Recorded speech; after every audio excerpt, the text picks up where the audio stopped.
तो good morning friends. तो आज हम ले रहे हैं ES 12 अकाउंटिंग फॉर ग्रांट्स।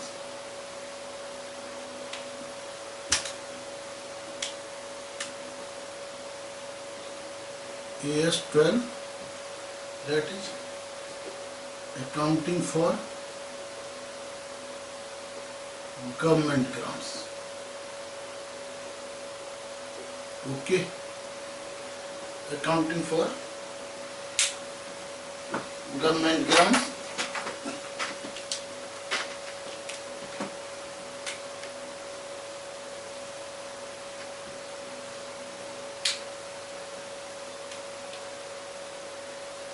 तो ये जो अकाउंटिंग फॉर गवर्नमेंट ग्रांट, तो ये गवर्नमेंट ग्रांट्स होती क्या है, किस किस तरह की होती हैं? तो गवर्नमेंट ग्रांट्स होती हैं, एक तो होती है सब्सिडीज, जो गवर्नमेंट सब्सिडीज देती है। ओके, गवर्नमेंट देती है कैश इंसेंटिव्स,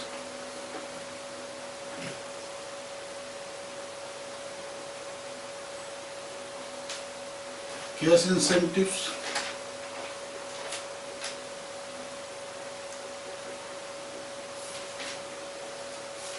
और गवर्नमेंट देती है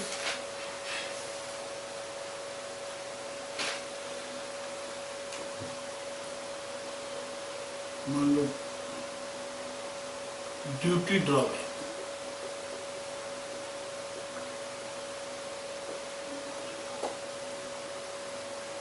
तो ये जो सब्सिडी देती है गवर्नमेंट, हाँ जी, कैश इंसेंटिव देती है,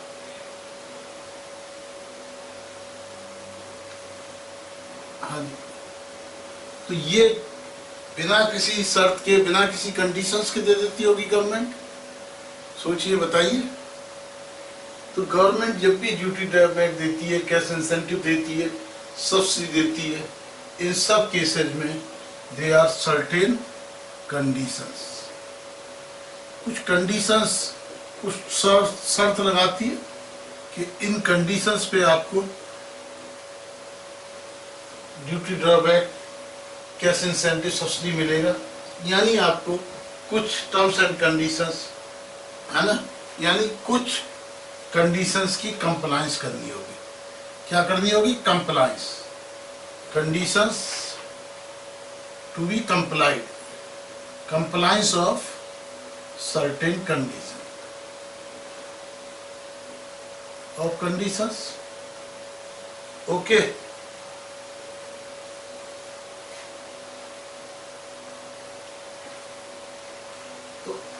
ये बताता है कि ऑडिटर्स को, या अकाउंटिंग स्टैंडर्ड क्या कहता है कि जब भी गवर्नमेंट ग्रांट्स मिली हों कैश इंसेंटिव के रूप में, या गवर्नमेंट ग्रांट्स मिली हों सब्सिडी के रूप में, या ड्यूटी ड्रॉबैक के रूप में, किसी भी तरह से यदि गवर्नमेंट ग्रांट्स मिली हैं, तो उस केस के अंदर उसकी जो कंप्लायंस ऑफ द कंडीशंस के बारे में, कंप्लायंस ऑफ कंडीशंस की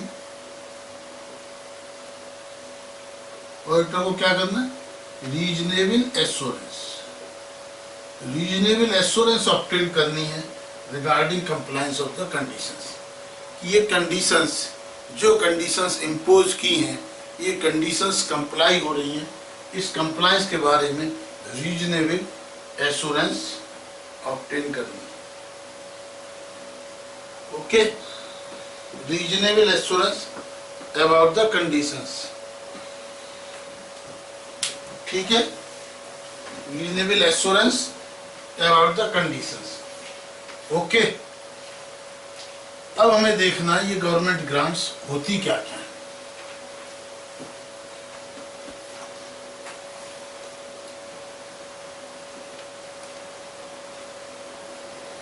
ओके, ये जो गवर्नमेंट ग्रांट्स हैं,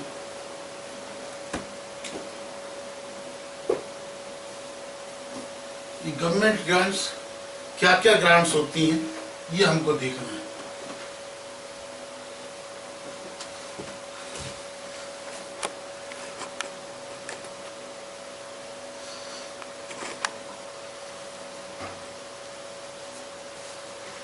ओके, हमको देखना है गवर्नमेंट्स ग्रांट्स। तो ये गवर्नमेंट ग्रांट्स क्या क्या होती है? तो गवर्नमेंट अमाउंट हो सकती है दो तरह की। एक गवर्नमेंट ग्रांट्स हो सकती है प्रमोटर्स कंट्रीब्यूशन। गवर्नमेंट ग्रांट्स हो सकती है प्रमोटर्स की तरह से as a part of capital promoters contribution, और एक गवर्नमेंट ग्रांट्स हो सकती है एज ए रेवेन्यू आइटम।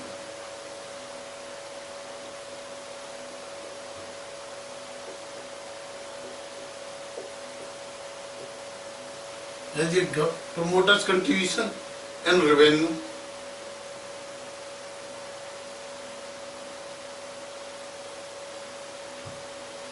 ठीक है, जब भी हमें कैपिटल ग्रांट्स प्रमोटर्स कंट्रीब्यूशन के रूप में मिलती है तब हमें क्या ट्रीटमेंट करना है, और एज ए रेवेन्यू ग्रांट मिलती है तो क्या ट्रीटमेंट करना है, ये हमें अकाउंटिंग स्टैंडर्ड 12 में समझना है।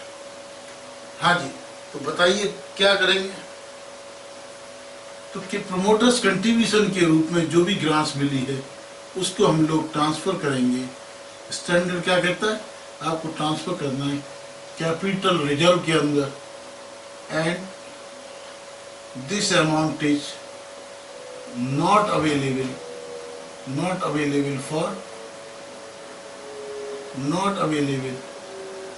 For dividend distribution. आप इसमें से डिविडेंड नहीं दे सकते। ओके, तो दो तरह के हो गए, promoters contribution and revenue grant. Promoters contribution हो गया, और क्या हो गई, रेवेन्यू ग्रांट्स हो गई। ठीक है, अब ये जो रेवेन्यू ग्रांट होती है इसके दो ट्रीटमेंट हैं। There may be two types of the treatment. ठीक है, there may be two treatment.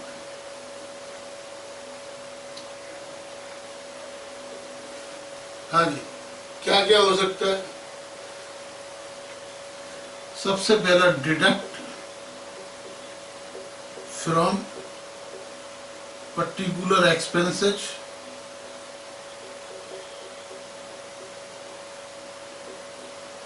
for which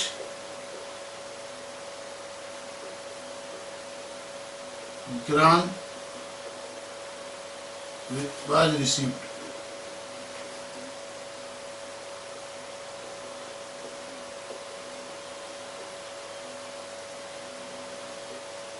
suppose हमने कोई ब्लड डोनेशन कैंप लगाया या कोई भी एग्जीबिशन किया, कोई कैंप लगाया, उस कैंप में 1 लाख रुपीज खर्च हुए, गवर्नमेंट से ग्रांट मिल गई 50,000 रुपीज, तो लेस 50,000, केवल जो अमाउंट 1 लाख रुपीज थे 50,000 एक्सपेंडिचर्स हो गए, तो only 50,000 will be shown in the P&L account as an expenses.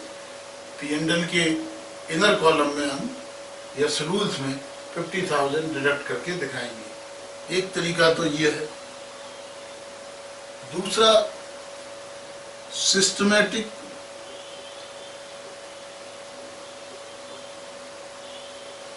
Credit to P&L। Okay, over the period of use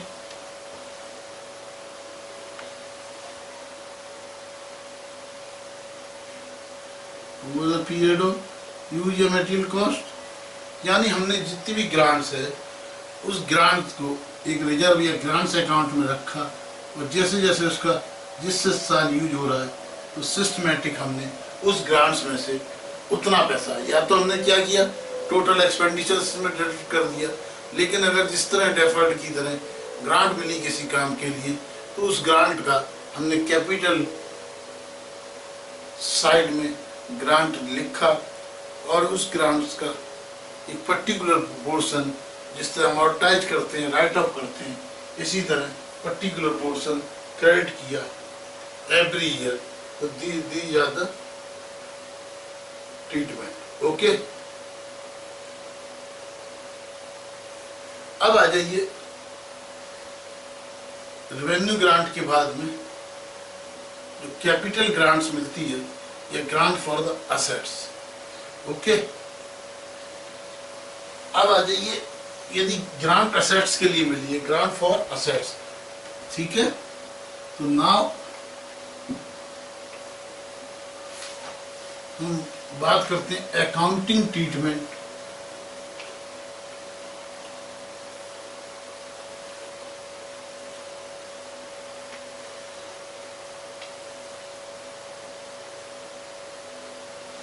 AS12 accounting treatment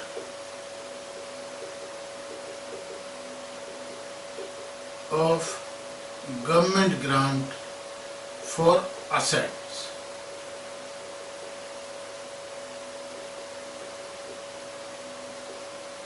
हाँ जी, अब नेक्स्ट समझते हैं कि जो अकाउंटिंग स्टैंडर्ड 12 के हिसाब से अकाउंटिंग ट्रीटमेंट क्या करेंगे जो हमको फिक्स असेट्स पर ग्रांट मिली है। ओके, इसके भी दे आर टू ट्रीटमेंट्स। इसके ट्रीटमेंट्स क्या है? एक ट्रीटमेंट तो है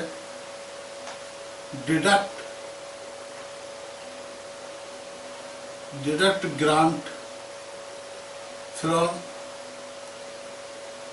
cost oblique value of assets। Okay,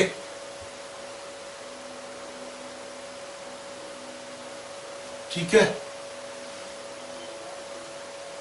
अब इसको जब हम डिडक्ट करते हैं, देयर में भी टू केस, एक हो सकता है सम वैल्यू, और एक होता है कि पूरी जितनी असेट्स की वैल्यू थी 1 लाख, तो ग्रांटेज ऑफ होल वैल्यू, यानी जीरो या फिगर आती है, जीरो फिगर आई, देन क्या करेंगे, so assets on nominal value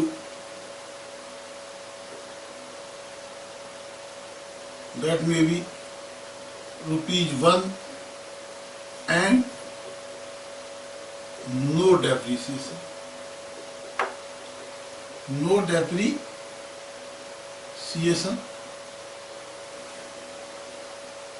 okay.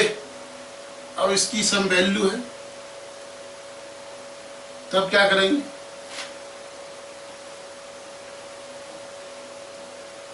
जो सम वैल्यू आती है तो depreciation on this net value.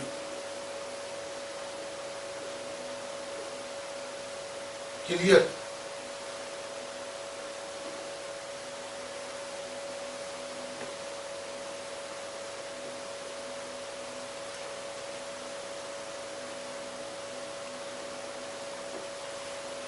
अब आ जाइए, यदि हमारे को जो ग्रांट मिलती है फिक्स असेट्स, उसको हम दूसरा तरीका ये है कि हम इसको deferred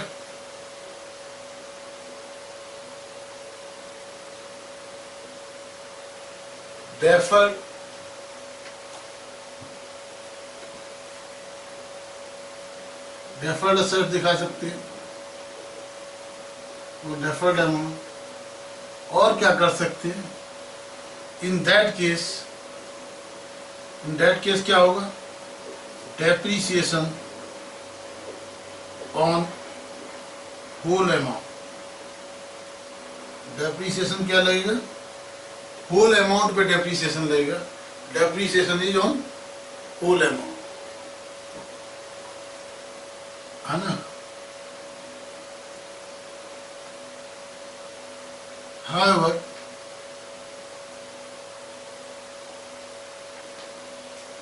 transfer same amount, however recognize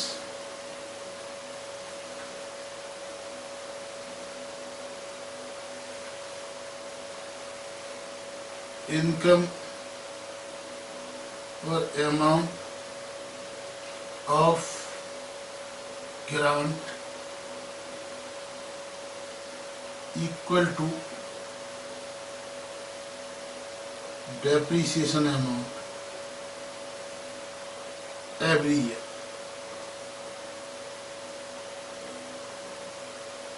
okay, तो इस केस के अंदर हम लोग क्या करेंगे कि डेप्रीसिएशन नेट वैल्यू पर निकाल लेंगे, ठीक है।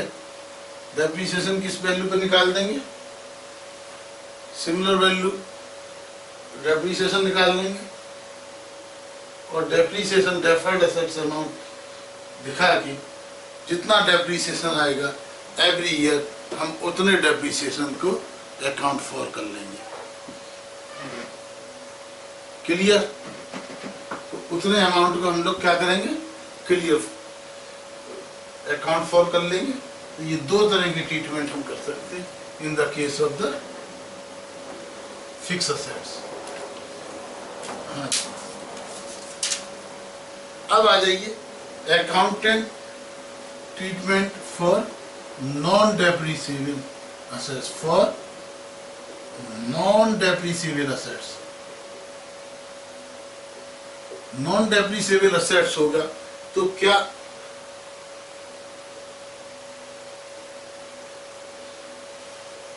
ट्रीटमेंट होगा ये हम समझेंगे। इसको हम इरेज कर देते हैं। अब हम समझेंगे accounting treatment for government grant for non-depreciable assets।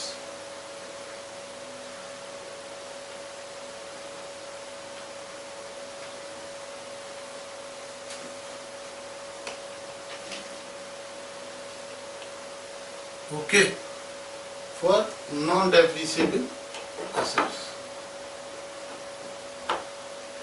अब ये जो डेप्रीसिएबल जो भी ग्रांट्स है, ग्रांट्स यदि आई है विदाउट एनी कंडीशन, यानी नो कंडीशन, नो कंडीशन, और आप कह सकते हैं विदाउट कंडीशन, और ये ग्रांट हो सकती है विद कंडीशन। ग्रांट हो सकती है क्या, with condition, with condition attached to the grant। तो with conditions और without conditions हो सकती है। यदि no conditions है, कोई कंडीशन नहीं है, तो हमें क्या करना है, बहुत आसान है। हमें इस ग्रांट्स को क्या करना है, transfer to capital reserve.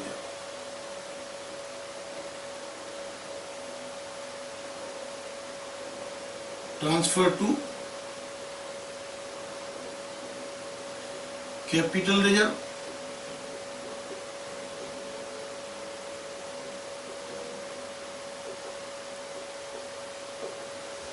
Transfer to capital reserve, और अगर विद कंडीशन है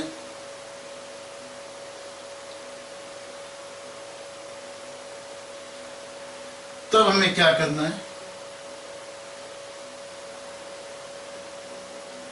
कि इसकी जो भी कंडीशंस है, जितने साल के अंदर है,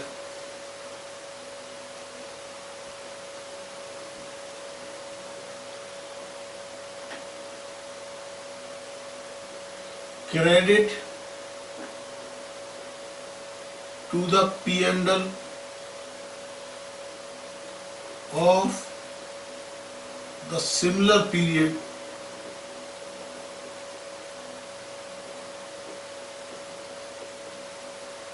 for which, जिस पीरियड के लिए, for which conditions,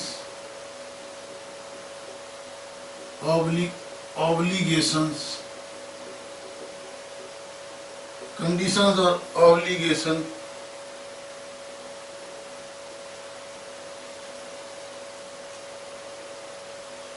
for charging income. उस ग्रांट की वजह से जो भी कंडीशंस एंड ऑब्लिगेशंस हैं, जितने साल में उसकी ऑब्लिगेशंस और चार्ज के बेसिस पे जो इनकम होती है, जितने ईयर्स के अंदर वो इनकम के अंदर क्रेडिट करनी है, उतने ईयर्स में ही, यानी कंडीशंस के हिसाब से हम लोग उसको क्रेडिट करेंगे। ओके, तो कंडीशंस नहीं है कैपिटल रिजर्व में ट्रांसफर कर दीजिए। कंडीशन है कि भाई 5 साल तक इसकी इनकम को ये ऑब्लिगेशन करना है, आपको ये ग्रांट मिली 10 लाख तक और 5 लाख तक आपको ये एग्जीबिशन लगानी है, ये रिसर्च करनी है, 5 साल तक आपको ये ऑब्लिगेशंस फुलफिल करनी है। तो ये 5 इयर्स के अंदर उस 10 लाख को एवरी ईयर हम इनकम में चार्ज कर लेंगे। तो that will be the treatment for non depreciable assets. Okay, अब कुछ स्पेशल केसेस हैं, उनके लिए क्या ट्रीटमेंट होगा ये अभी हम समझते हैं। Okay,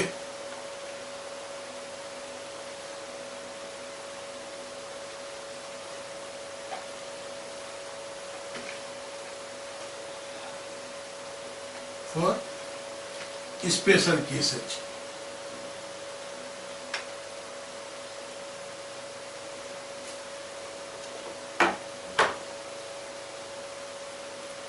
accounted to government grant for special cases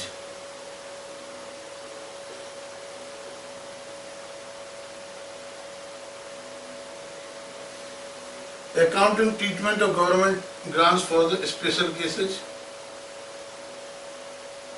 तो स्पेशल केसेस क्या हो सकते हैं? एक तो contingency, grant for contingency. Next हो सकती है non monetary grant, non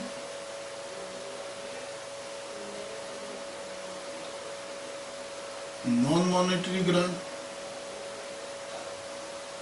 non monetary grant. Next हो सकते हैं एक्स्ट्रा ऑर्डिनरी आइटम्स। नेक्स्ट हो सकते हैं एक्स्ट्रा ऑर्डिनरी आइटम्स।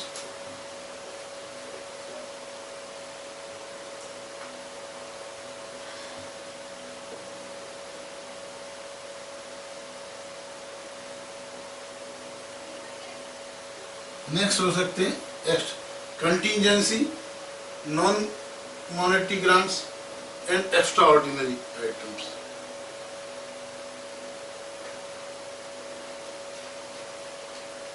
अब यदि कोई कंटिंजेंसी एराइज होती है, यदि कंटिंजेंसी कोई एराइज हो जाती है, स्पेशल ट्रीटमेंट हमें देखना है। Contingency arises after grants is received.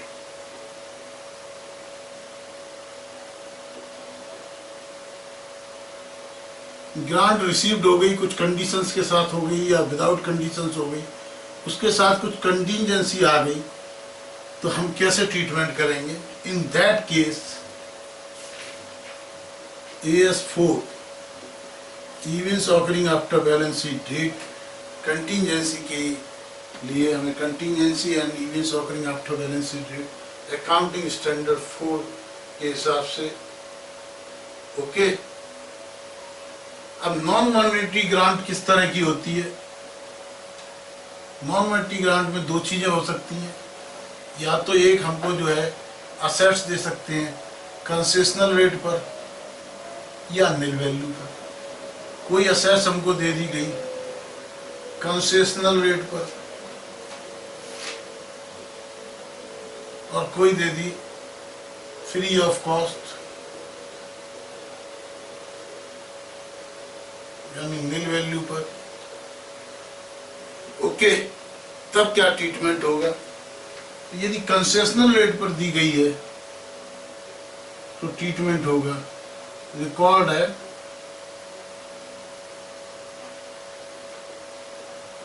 Such concessional rate, कोई फेयर वैल्यू वगैरह नहीं निकालेंगे, record at it such concessional rate. Free तो नॉमिनल वैल्यू पर रिकॉर्ड करेंगे, नॉमिनल वैल्यू ऑफ ₹1, केवल ₹1 पे रिकॉर्ड कर लेंगे, जिससे क्या होगा कि कम से कम वो असेट्स दिखाई दे फिक्स असेट्स में, अदरवाइज उसकी एग्जिस्टेंस ही नहीं रहेगी। इसलिए हमने आपको जो कहा कि इसको हमें नॉमिनल वैल्यू पर रिकॉर्ड करना। ओके, अब आ जाइए, कंटीजेंसी हो गई। अब एक्स्ट्रा ऑर्डिनरी आइटम्स, ठीक है। ये जो एक्स्ट्रा ऑर्डिनरी आइटम्स हैं, यानी हमको किसी financial support for any program के लिए मिल सकते हैं। For financial support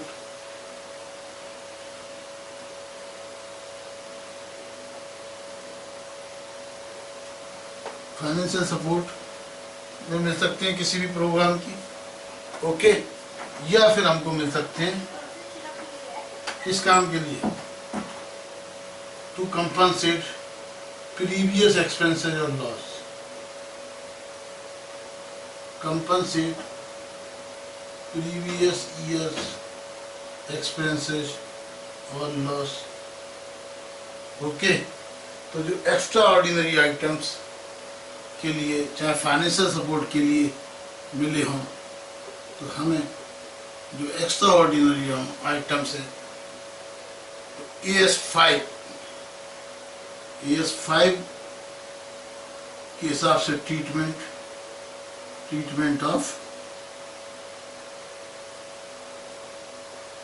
extra ordinary items का हम ट्रीटमेंट कैसे करेंगे, चाहे वो एक्स्ट्रा ऑर्डिनरी आइटम किसी पर्टिकुलर प्रोजेक्ट की, किसी पर्टिकुलर प्रोग्राम की फाइनेंशियल सपोर्ट के लिए हमको मिले हों, या फिर हमको मिले हों जो पास्ट लॉसेज या पास्ट एक्सपेंसेस हैं, उनको रीइंबर्स करने के लिए, ओके। तो ये आपने समझा accounting treatment of government grants for special cases.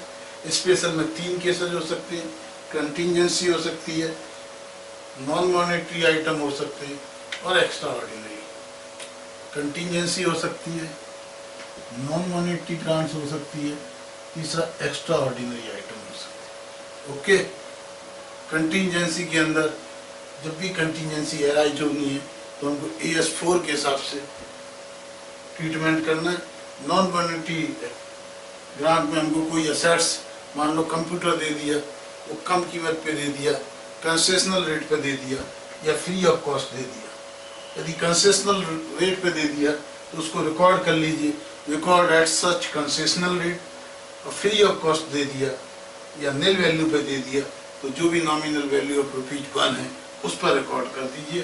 Extra ordinary items है, तो एक्स्ट्रा ऑर्डिनरी आइटम्स में क्या होता है, हमने किसी पर्टिकुलर प्रोग्राम की फाइनेंशियल सपोर्ट दी है, ओके, या के लिए हमको ग्रांट मिली है, या कोई जो पुराने सालों में हमने एक्सपेंसेस किए हैं या पुराने लॉस हैं उनको कंपनसेट करने के लिए कंपनसेशन मिला है ग्रांट के रूप में। इन दोनों केस में हमें ट्रीटमेंट करना है as per accounting standard 5, okay. तो अब हम समझेंगे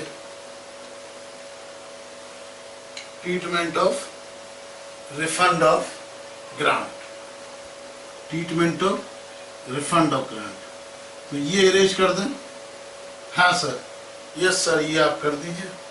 बेटे बड़े ध्यान से आपको ये सारी चीजें पढ़नी है, ओके। क्योंकि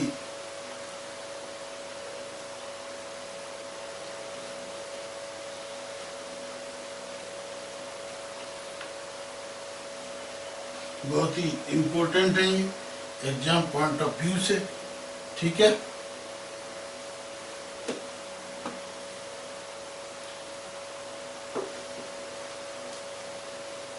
तो अब हम समझते हैं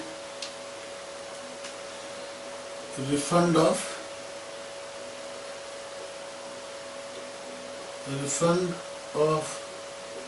grants और इसका accounting treatment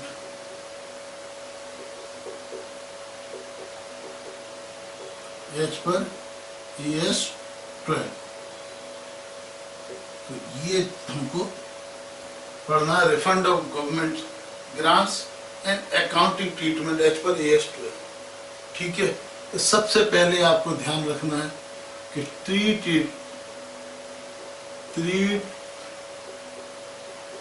it as an extraordinary item.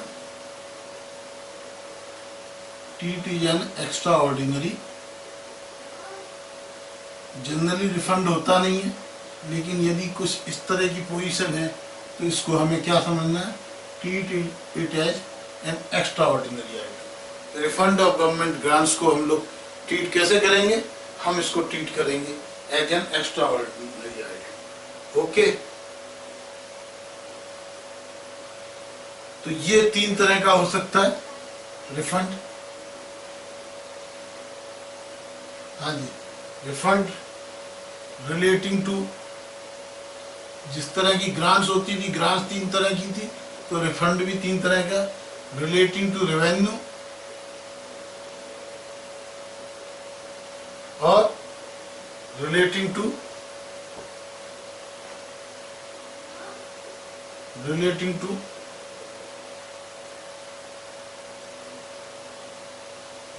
To promoters contribution.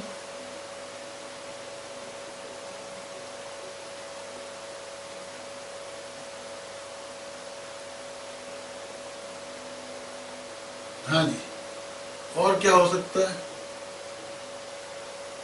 और हो सकता है relating to specific fixed assets. Okay, refund of grants और उसका अकाउंटिंग ट्रीटमेंट ES 12 में, तो एक तो रिलेटिंग टू रेवेन्यू रिफंड हो सकता है, प्रोमोटर्स कंट्रीब्यूशन का रिफंड हो सकता है, और स्पेसिफिक फिक्स एसेट्स का हो सकता है।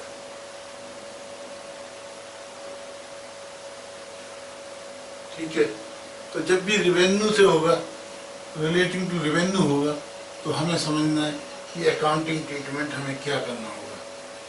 ठीक है, तो सबसे पहले हमको क्या करना है, जो हमने रिजर्व वगैरह बनाया है, तो सबसे पहले यदि रिफंड है तो इसको क्या करना है, अमोर्टाइज्ड। ठीक है, इसको हमें अमोर्टाइज कर लेना है,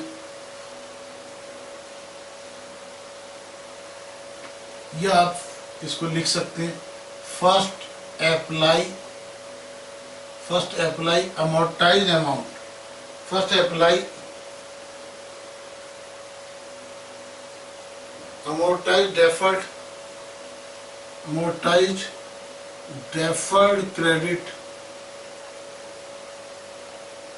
deferred credit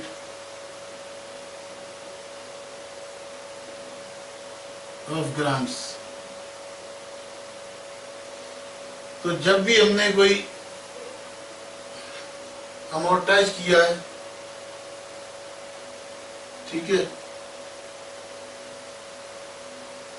तो सबसे पहले जो अमोर्टाइज डेफर्ड क्रेडिट है, और उसमें हम अमोर्टाइज में एडजस्ट कर लेंगे, और जो डिफरेंस होगा, difference oblique balance charge to P&L account.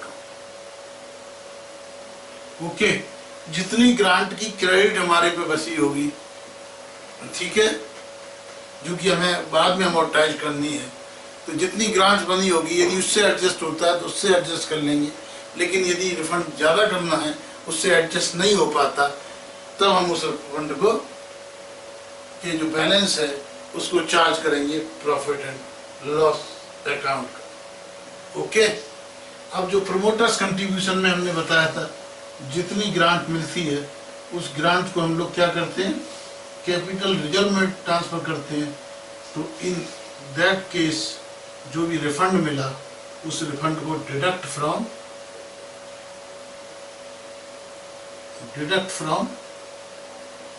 Capital reserve, deduct from capital reserve. हमको क्या करना है, कैपिटल रिजर्व में से उस ग्रांट को डिडक्ट कर लेना है। ओके, अब यदि स्पेसिफिक फिक्स असेट्स के अगेंस्ट कोई ग्रांट मिली है तो हमने आपको बताया था हम फिक्स असेट्स में से डिडक्ट कर देते हैं ग्रांट को, यानी बुक वैल्यू उसकी कम की हुई होती है। अब हम क्या करेंगे,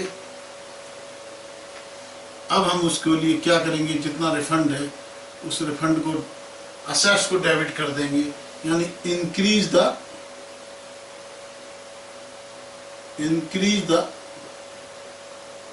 book value of the asset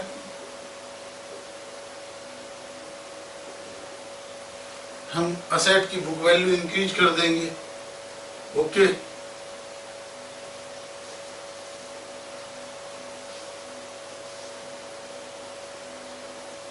और करने के बाद में अब जब भी डेप्रीसिएशन लगेगा, depreciation and after that depreciation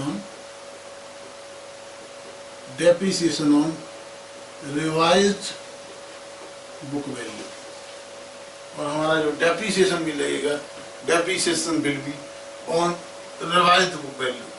revised book value पे हमें डेप्रीसिएशन लगना, ठीक है।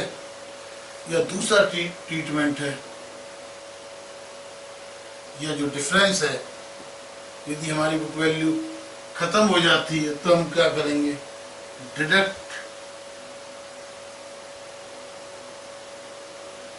फ्रॉम कैपिटल रिजर्व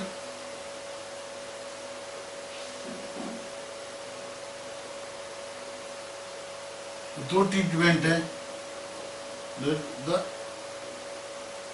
क्या डिडक्ट करना, deduct difference in book value, difference in book value या बैलेंस कह दिए, डिफरेंस, यानी हमारे को ग्रांट मिली थी एक असेट्स के लिए तो 1 लाख हमको रिफंड करना पड़ा, 1 लाख रिफंड करना पड़ा। आज असेट की वैल्यू 50,000 है तो हम डिडक्ट क्या करेंगे, हम तो 50,000 रह गई है और ग्रांट थी 1 लाख रुपए, हमने उसको इंक्रीज करके 1,50,000 कर देंगे। यह अल्टरनेट ट्रीटमेंट है कि हम बुक वैल्यू को वही लिखना रहने दें और कैपिटल रिजर्व में से इसको ट्रांसफर कर दें। ओके, अब आ जाइए लास्ट पॉइंट पर, that is disclosure, disclosure of grants.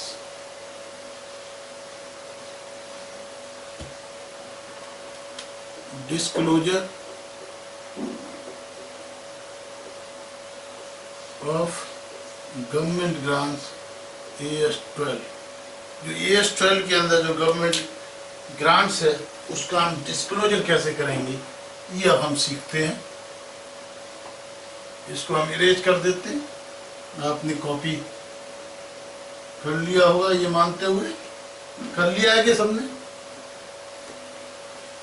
हाँ सर, ठीक है, तो हम आगे बढ़ते हैं।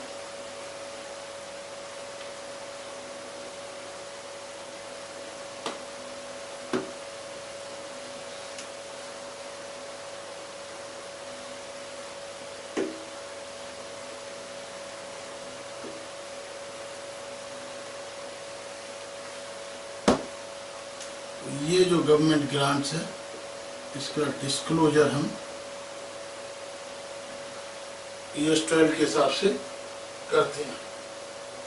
तो सबसे पहले जो भी हमने डिस्क्लोजर के लिए अकाउंटिंग पॉलिसी और मेथड यूज किए हैं वो डिस्क्लोज करने। डिस्क्लोज क्या करना है? Disclose accounting policy, methods and procedures follow.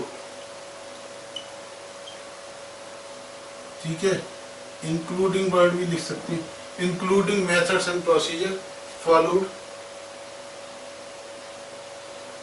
दूसरा हमको क्या करना है? Disclose nature and extent. दूसरा डिस्क्लोज करना है nature and extent of government grants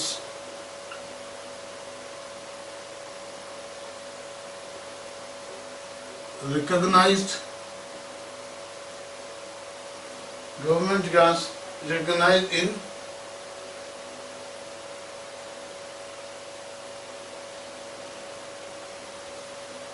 कैसे recognize in financial,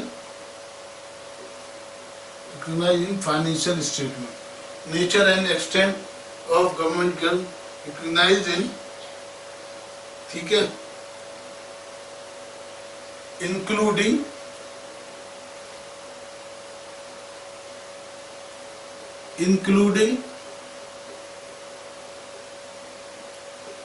जो फिक्स असेट्स होती हैं, including grants of non monetary assets,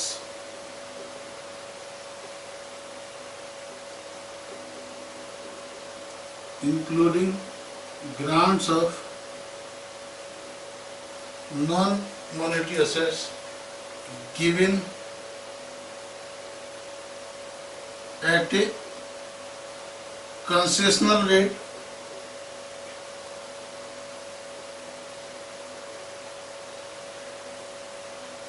oblique free of cost।